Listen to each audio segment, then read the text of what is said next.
Dünya Sosyologlar Derneği olarak kadına yönelik şiddet ve aile içi şiddetin önlenmesine yönelik yapılan İstanbul Sözleşmesi ile ilgili birkaç cümle ifade etmek gerekirse, bu sözleşmenin 2011 yılı itibariyle ülke gündemine düşmesi, arkasından yine bu sözleşmenin 6284 sayılı yasayla birlikte kanunlaşması ve 2014'te de yürürlüğe girerek artık ülke gündeminde pratikleriyle beraber karşımızda olduğunu görüyoruz.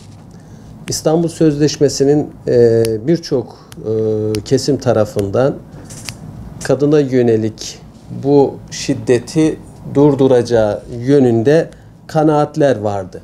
Ancak bu süreç içerisinde bunun böyle olmadığını görmekle birlikte daha çok kadına yönelik şiddetin önlenemediğini ve bununla birlikte evlilik ve boşanma konusundaki ters gidişatın ve ailelere yönelik bu ağır tahribatların oluşması, çocukların mağdur olması, Türk aile yapısının bozulması, yine bu çerçevede anladık ki İstanbul Sözleşmesi'nin buna bir çözüm olmayacağı kanaatini bize vermiş oldu.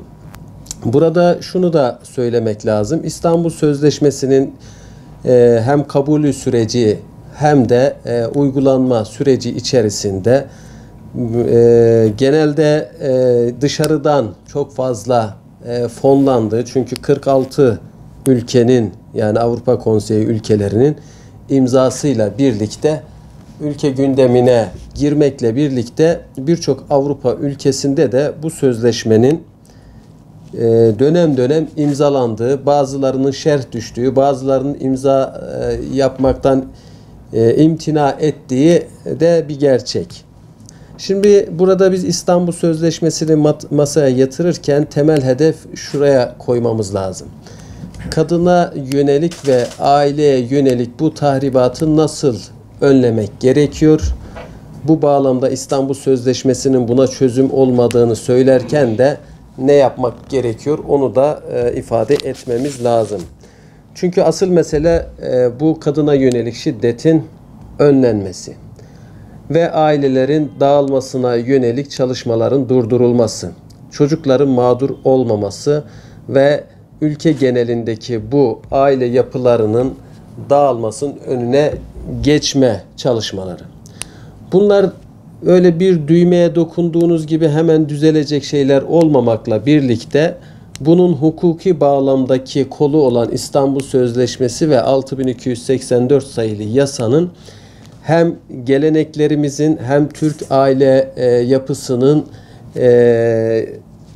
durumuyla alakalı bir yaklaşım olarak değerlendirdiğimizde pek örtüşmediğini de görüyoruz. Türkiye'nin hatırlarsanız o dönemlerde bir takım projeleri vardı o eğitimde. EDCEP diye bir projeleri vardı. EDCEP kısaca ismi. Eğitimde toplumsal cinsiyet eşitliği açılımı olarak da söyleyebiliriz. İşte buradan yola çıktığımızda bu projenin bütün kurumlarla birlikte toplum geneline yayılarak yeni bir toplum inşa süreci başlamış oluyordu. Burada temel felsefesine baktığımızda İstanbul Sözleşmesi'nin daha çok cinsiyetsiz bir toplum üzerinde inşa etme tahayyülleri ve uygulamalarının olduğunu rahatlıkla ifade edebiliriz. Burada bir diğer konu da şu ki İstanbul Sözleşmesi'nin garantörlüğünü yapan 6284 sayılı yasa özellikle uygulama noktasında çok istismara açık beyanlar içeriyor.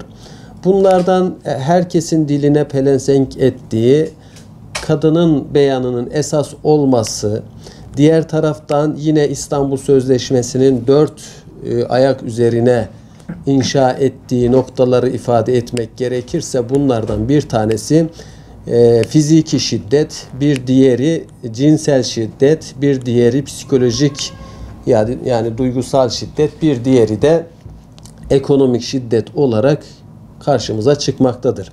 Bunlar istismara gerçekten açık hadiseler. Eğer bir tarafta bir cinsin beyanı esas ise bu dört ayak üzerinde de istismar kolaylıkla yapılabilir. Burada şunu öne çıkarmak gerekiyor. Bunları söylerken elbette ki kadına yönelik şiddetin bütünüyle karşısında olmamız gerektiğini ifade etmekten başka bir sözümüz olamaz. Lakin hukukta da bir kural vardır ki bir meselede iddia sahibi iddiasını ortaya koymak zorundadır. Beyan esassa istismara çok açık olabilir. İstanbul Sözleşmesi'nin bu bağlamda tekrar gözden geçirilip bunun yerine gerçekten bizim değerlerimize, bizim aile yapımıza, bizim bundan sonraki neslimizin sağlıklı bir şekilde hayatiyetini devam etmesi için kuşatıcı, adil bir takım yasaların yürürlüğe girmesi ve bu konuda çalışılması gerektiği kanaatindeyim.